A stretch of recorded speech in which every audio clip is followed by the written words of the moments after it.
Hey, what's up, everybody? DDO44 coming at you another video. All right, so news. Paul George has declined multiple offers that the Clippers have given him for his free agency, qualifying offers that would pay him whatever the heck they wanted to pay him. It ain't enough. Paul George is asking the Clippers to pay him a lot more than what he would otherwise be expected to get from them, and because of it, I think his Clipper days are very much in jeopardy. Now, I'm not certain that Ballmer won't up what he's doing, up the price tag some, but what I'm telling you is, if this continues, he'll likely be elsewhere. If they can't come to some agreement, he's elsewhere. I don't know if he will opt out of that situation just because he wants out of the Clippers situation, or if it's really just about money or a combination of both. But the Clippers better figure something out in regards to finding out where he wants to be, how much he wants to get paid, and then trying to work out somehow a sign and trade, because they really need to recoup that asset. Kawhi Leonard is a dying asset. He's not worth a tenth of what it is they paid for him, and he hasn't delivered on any of the expectations that the Clippers have for him. And I think that might be part of what's going on there with Paul George.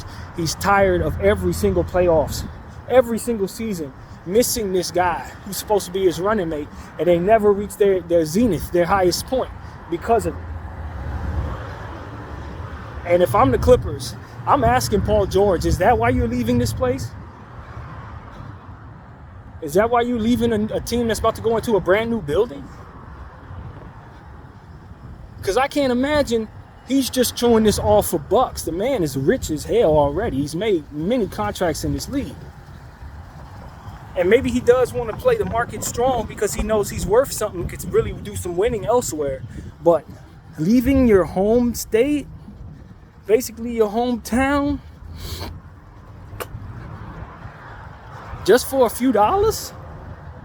I don't think that's what's going on there. I think Paul George is tired of being in the Lakers shadow. He's tired of being the number two to a Kawhi Leonard who's never there. I think he's tired of certain aspects that have to do with the roster itself, I believe. Just speculation. I ain't heard nothing from him. But that's my speculation, that he's putting the emphasis on the money because he's tired of the situation. And if the situation was what it's supposed to be, he wouldn't probably put as much an emphasis on the money. Paul George is still worth a lot of money in this league as it pertains to how much people should be willing to pay him for a good contract. He should be able to get a 4-year, $180 million contract. He should be able to do that. Now, I don't know what the Clippers offered him, but he's turning whatever they offering him down. And if they lowballed him, I don't agree with it. I don't agree with it at all. I think they should give him that if that's what he's asking for. If he's asking for more than that, to me, that seems that that's a man who's tired of his situation and probably doesn't want them to offer him the most amount because he probably wants to play free agency and get the hell out of it. Now, the teams that I've heard are paying attention to him are the Orlando Magic, which could be extremely intriguing because they could definitely use the offense. They already got the lengthy players that would help him. Paolo Banchero, himself, Franz Wagner. I would literally be in love with that situation if I were him on a basketball floor. Plus, Orlando's a nice place to live. I don't know if I'm leaving LA to go to Orlando, but I can see sunshiny days over there too, especially if I'm taking myself to a team that basically can use my 30 points a game. So I like that situation.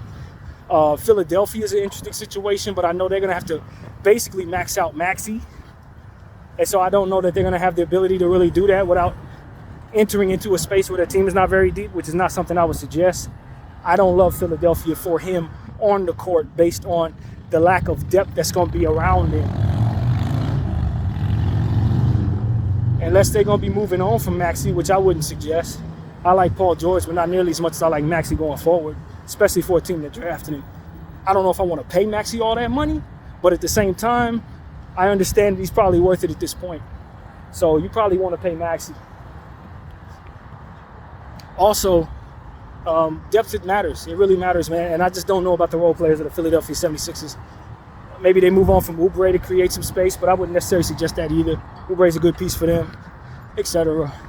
I just don't know what the Philadelphia 76ers is going to do, but I know that I don't like what it looks like they're doing, which is considering throwing all their money at another small forward. I don't think that's the right move. So if I'm him, I'm going to Orlando. If the Bucks are what it's about, I think they have the money to do it.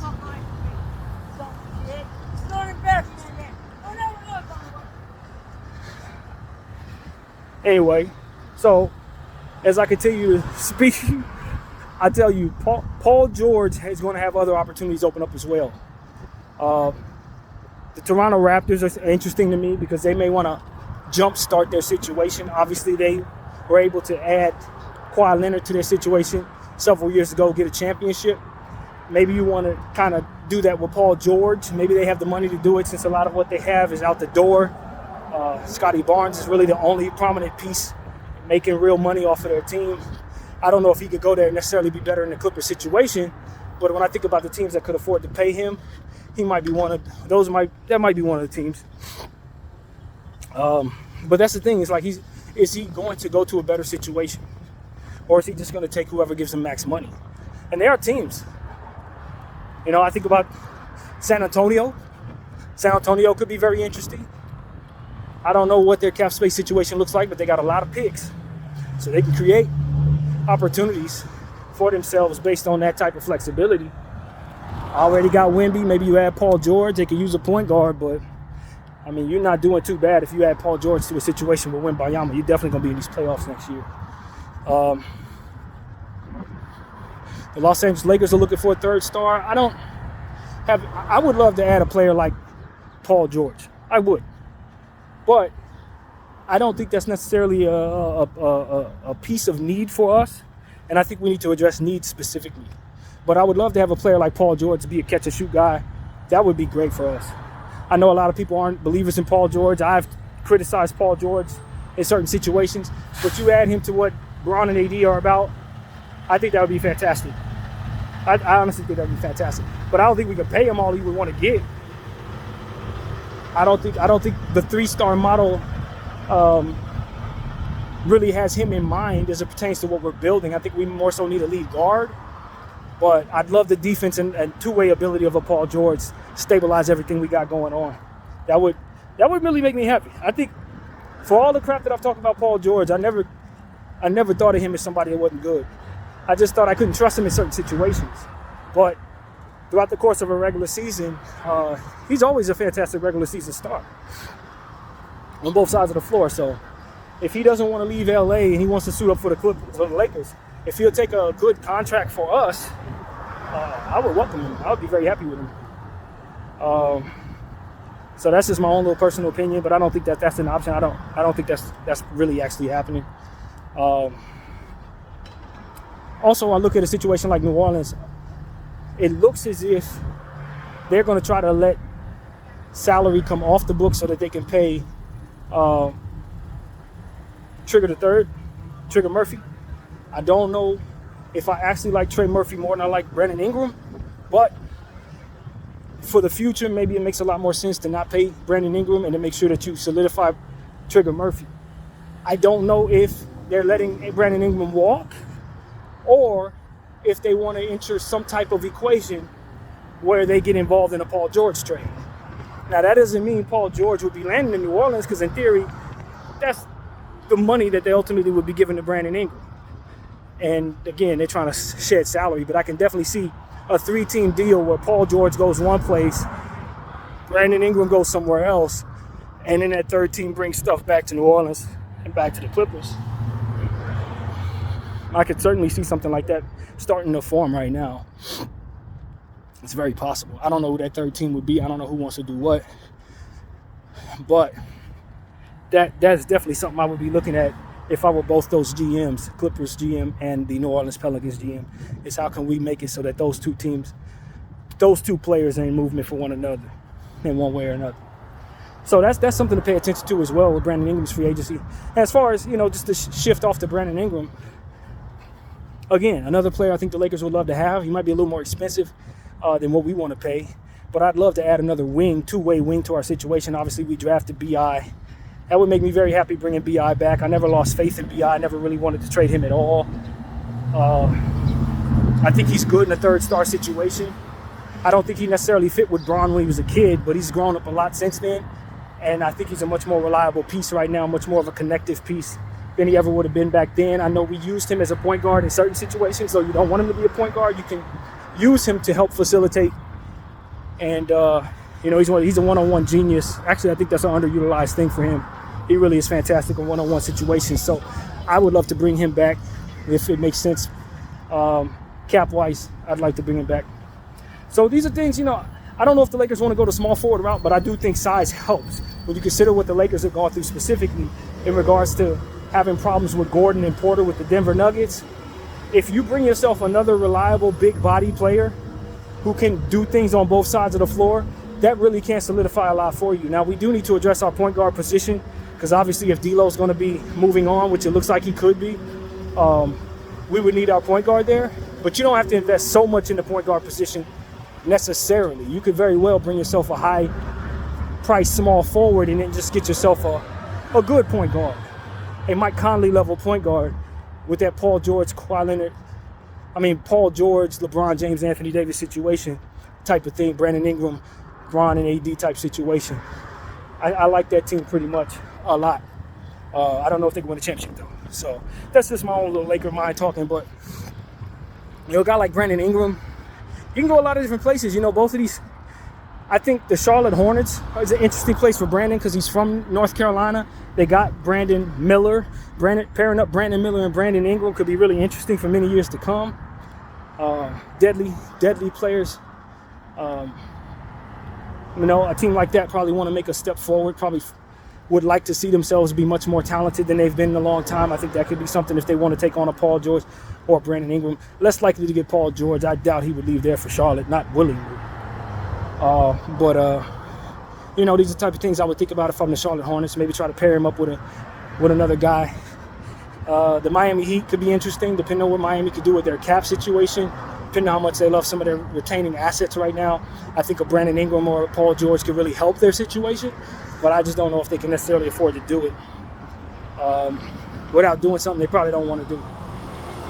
But I know they're an ambitious club, and they could definitely use both of those guys or one of those guys rather. You always got to pay attention to teams that have a lot of assets. A team like the Houston Rockets, I didn't think they wanted to bring in Jeff Green. I didn't think they wanted to bring in Dillon Brooks. Never underestimate a team like that who kind of is herky-jerky as it pertains to their vision for their club. They got all the young kids in the world, but they may be a team that would want to do something like that.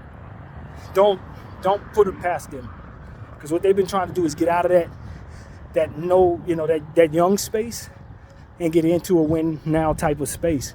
So if a Paul George becomes available to them, they may be willing to move on from some of those young kids that nobody else in their right mind would trade, but they may be willing to. So I'm looping them into that conversation. And then pay attention to the Phoenix Suns, because they're probably going to have to move some people. And they've never been willing to be young. They've never been willing to rebuild. So if they have to move a KD, for all I know, they want to move a KD for Paul George, something like that, or Brandon Ingram. That sounds like something Phoenix would do to keep their situation in the way that they believe it should be, even though most of us see it as garbage. If KD does want to leave there, suddenly you can see the replacement small forward in those two players. So that's always something to consider. The Golden State Warriors could be doing some overhauling as well. So I could totally see them going after one of those two guys. With Klay Thompson not being somebody they probably want to move forward with anymore, in theory, though I don't know what they're actually thinking. That could be what's on their mind. I could totally see Klay and his free agency intertwining with a sign and trade situation for theirs or something like that. Maybe replacing one another. Something like that. I don't know. But these teams are going to look different. The bottom line is the Clippers could look different, man.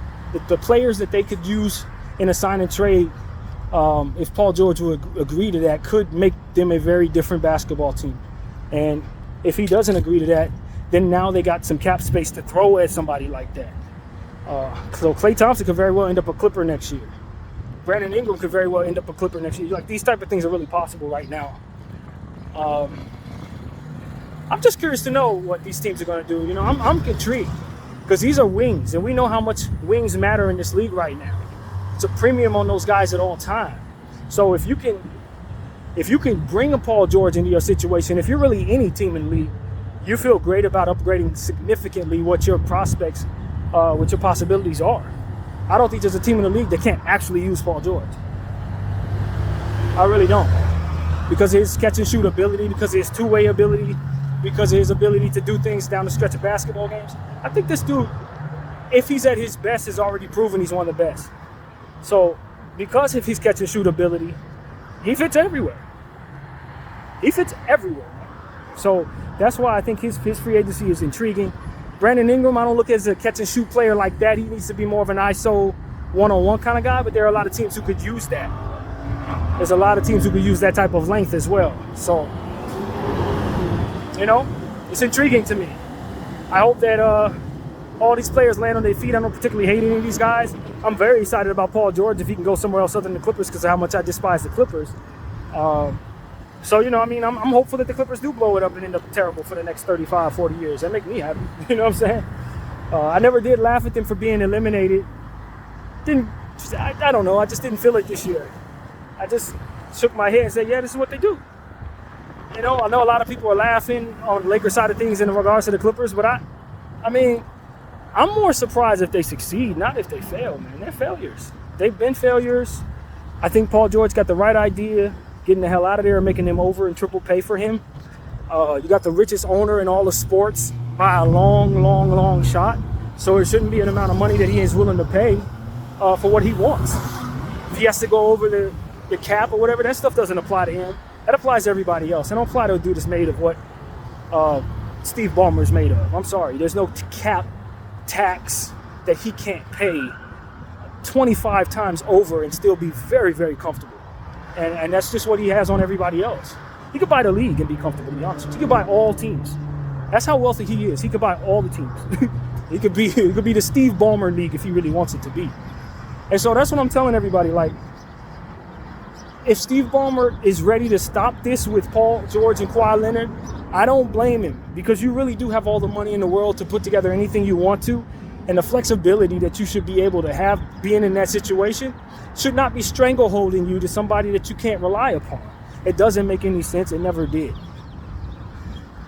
It doesn't make sense for any of the owners in the league to be putting up with what Kawhi has been giving them. I think it's been his prerogative and his choice to continue to believe in Kawhi Leonard. And at some point in time, he's going to have to come to terms that dude cannot be relied upon in any way at all. No matter what the situation is, no matter how you view it, no matter what the reality is, no matter whatever, he's not to be relied upon. However that trickles down to the truth, you just got to rely upon what the data is now showing you over 6 years.